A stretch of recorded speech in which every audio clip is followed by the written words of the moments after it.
என் வாழ்க்கையில் எல்லாம் தாமதமாகிக் கொண்டிருக்கிறது, எனக்கு ஒரு அற்புதம் நடக்குமா என்று கலங்கி தவிக்கிற தேவ பிள்ளையே, காத்திரு காத்திரு, நிச்சயம் நடக்கும். நீ வெட்கப்பட்டு போவதே இல்லை. குறித்த காலத்திலே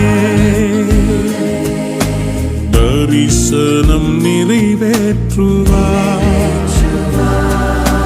குறித்த காலத்திலே தரிசனம் நிறைவேற்றுவார். பொய் சொல்லாது நிச்சயம் வரும், தாமதித்தாலும் அதற்காய் காத்திருப்பேன். பொய் சொல்லாது நிச்சயம் வரும், தாமதி